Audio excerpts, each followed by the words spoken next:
15,000 miles, one ocean, 8 seas, 9 countries and hundreds of experiences and adventures. We're Wayne and Jackie, and we're sailing around the world. I'll be honest, at first I didn't want to come to Jordan. Why? Because it means deviating off our track towards Europe, and when we're done we're going to have to come all the way back and retrace our steps before we start again. And for me that's something that's like, oh, I don't really want to do that. But when you think about it, the reason that we went to places like Saudi Arabia, why we went to Sudan and Djibouti, and even why we poked our noses into remote villages in Indonesia, was to see what you can't see very easily. So in that regard, Aqaba, Jordan qualifies. And there's a lot to see here. When you start to look into it, much of the pre-biblical history pivots around this area. I mean, when the world was starting to organise itself, establishing trade routes and cities, it was all started around this area. It was the trade between the south and the north that really spurred things along and started off these cultures organising themselves. And a lot of the evidence of all of that is all around here. It still exists. And we want to have a bit of a look at it. There's several places we want to see, so it's road trip time. We're going to head out to Wadi Rum, which is a part of the desert out here that is spectacularly, amazingly beautiful. It's so stark that they film lots of movies here. They filmed Dune. The Martian was filmed here. And of course Lawrence of Arabia, if anybody remembers that film. And in actual fact, where we are now in Aqaba was the target of the Arab revolt that Lawrence was heavily involved in back in that First World War period.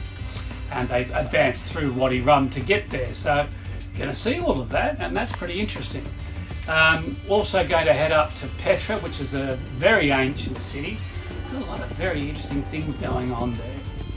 And finally, we'll have a look at the Red Sea. Not the Red Sea, we've seen lots of that.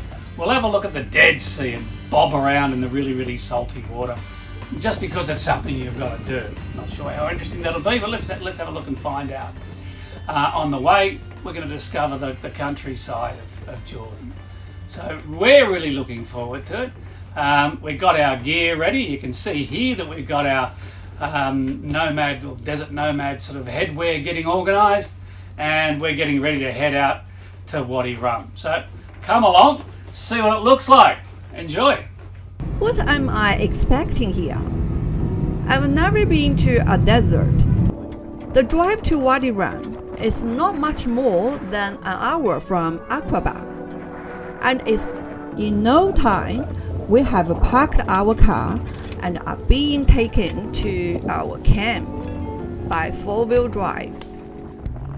We bump along the desert where there are no roads, and after a while we can see the camp ahead. It is resting in a steep gully with huge rocks on either side. Our room is a dorm tent. It has everything that you will normally get in a hotel room, and has a benefit of being completely open at the front, so that the desert can show off during a day and also at night. It's not so much fun to leave it open during the day. It's still April, but it's so hot here. The camp is set out to give the feeling of how the Bedouins lived. After settling in, we're off on a sunset camel ride. I mean, why wouldn't you do that? Don't make fun of me, like my I like my tassel. It is a bit hokey, but there's no denying the reality of riding across the desert on a camel.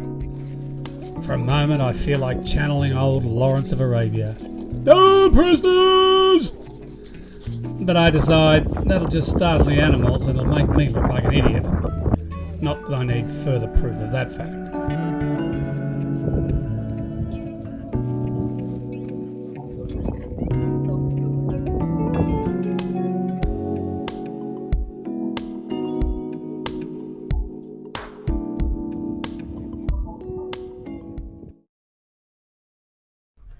Now we are off on a full-day tour of the Wadi. It's a huge area, and there are camps literally everywhere. Of course, there are lots of tours as well, but we were lucky to trail behind most of them.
I'm in the Wadi right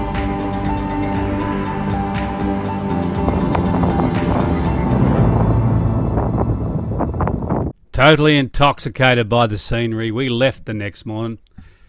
The desert wasn't done yet though, and we got a desert sandstorm to send us on our way. We are going north and back more than 7,000 years to the ancient city of Petra. In fact, the city was established around 7,000 years BC. What brings people here is the incredible mausoleums that the Nabatean people carved out of the sheer rock walls around their city. These facades are sometimes up to 37 metres tall, and they're carved 3 metres into the rock face. This was a trading city in the times before trade by sea was viable. The Nabateans chose the location for its strategic location along the camel train trade routes, and also for the natural defences provided by the sheer mountains that are all around. These, along with the harsh desert environment, made it hard for raiders to attack the ultra-rich city. The main entrance to Petra is along the Sikh. It's a 1.2 kilometre long river gorge that the Nabatean people cleverly diverted the water from to form a path to their city that was impossible to attack through. The reason is it was as little as 3 metres wide in places and very steep. Any army would be annihilated before they reached the city. The water that they diverted was directed to feed the city through some very clever hydro management. The Sikh and the first mausoleum featured in the ending scene of Indiana Jones and the Last Crusade. Beyond the Sikh, the natural valley leads past many more burial structures and a huge Roman-style theatre to the city itself, complete with temples, public buildings and markets. Over the centuries, the city was Hellenized and later Romanized, but didn't come under Roman control until after 100 AD. Sometime after that, the city became redundant as sea routes opened directly to places such as Suakin in Sudan, which we had in an earlier episode that we did. The city then became supposedly lost for centuries, but it wasn't really. It was just forgotten about.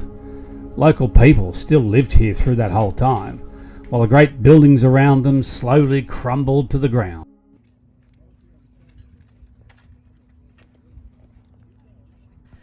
During the downtime, we were treated to our wonderful views and sunsets from our hotel and ate traditional meals in a traditional environment.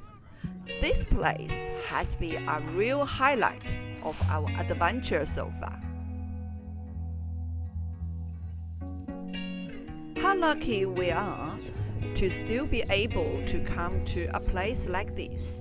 We spent 2 days exploring Petra, and it was never boring.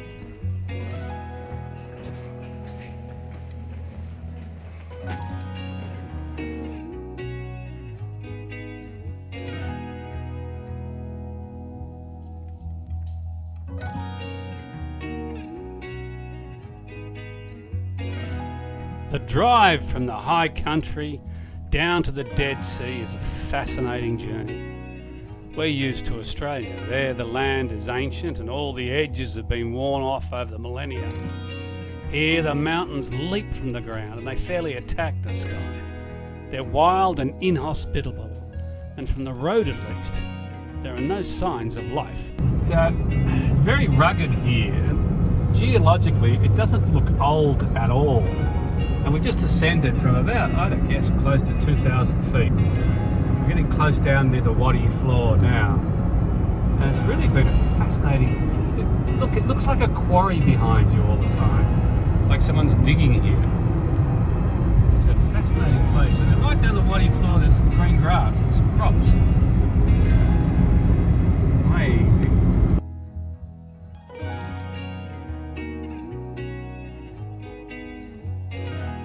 We do want to go to the Dead Sea. There is not a lot to see there, but it is 430 meters below sea level, so we have to do that. The plastic shoes on before we go to the water. That is the Dead Sea.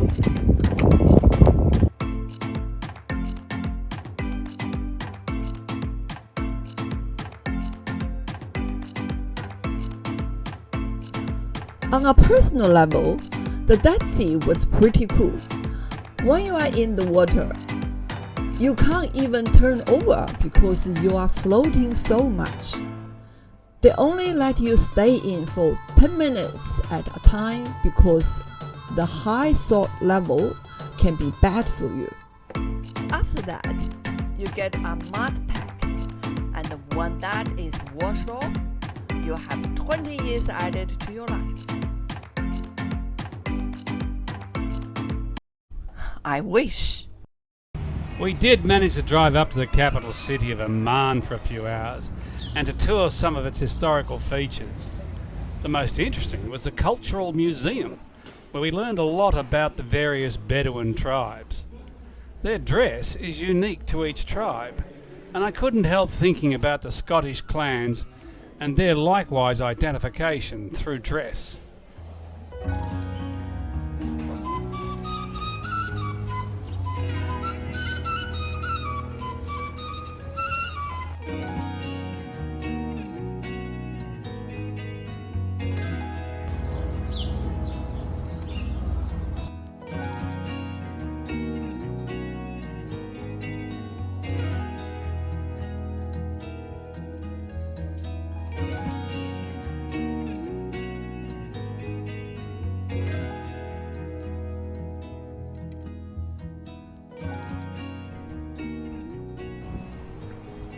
Back in Aqaba, and now we wait until the weather is favourable to get to Suez.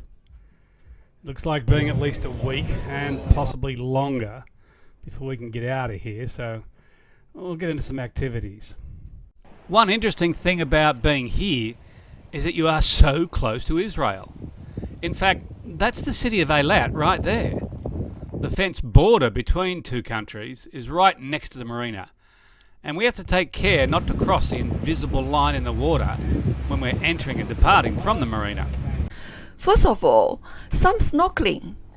Because of all the rules in Saudi Arabia, we were never able to go snorkeling, and I really want to go snorkeling in the Red Sea. We joined a tour boat that took us to some sites on the very short Jordanian coast.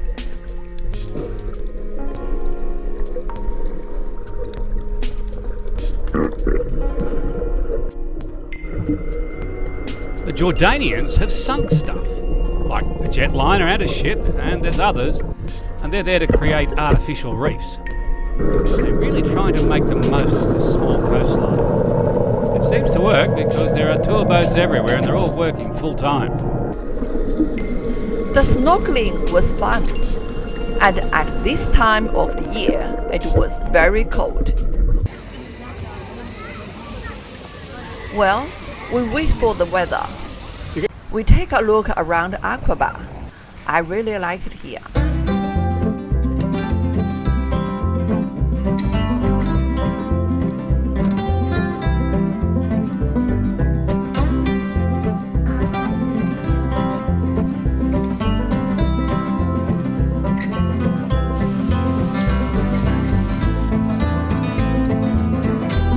At last, the winds to go north don't look bad, and it's time for us to strike out for Suez.